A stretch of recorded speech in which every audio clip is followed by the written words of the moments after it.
sabon. Okay. Gano'n Huwag yan. Ano? Sabi ko. Ano ba yung hilig ko?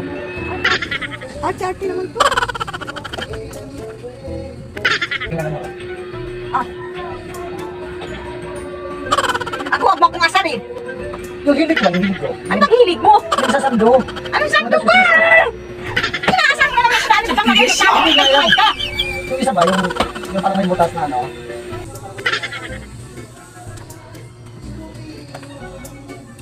Tao na to?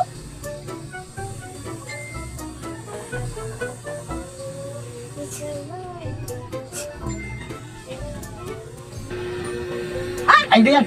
Yung isa yung... Napapagod na pala ka dyan. Hindi ako ano nito, napapawisan ko Ay, dito. nabi ko na nga din na ng sando sa'yo. Wala ka pa nagugustuhan eh. Hindi sa kanya.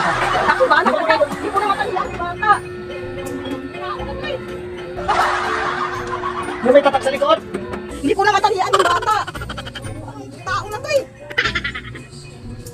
Yung may tatak sa likod. Ano mo naman kayo tatak sa likod?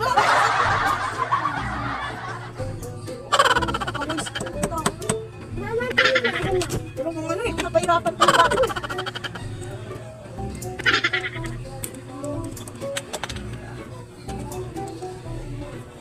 Ha? Ha? Hindi ka na lang ah! No. Ha? Ano mo yan ah? Yung bago kong binili ba? Hindi wala. Alak ka dyan. Alak. Oo, ito. Yung isa nga. Wala na kaya na yung mga sando mo. Bibigyan lang sa akin, bibigyan lang sa akin. Alak ka dyan. Yung isa na lang. Dami naman pinag-i-stress ng tao natin. Dami ko ginagawa eh. Alam mo naman yung hilig ko. Sabi ko. Anong sando yun? Alak ka dyan. Alak ka dyan.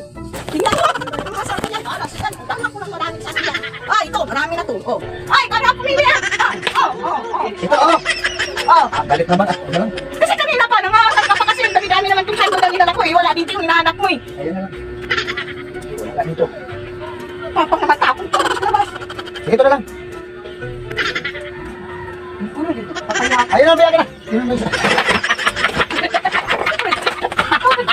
Aray! Busit nung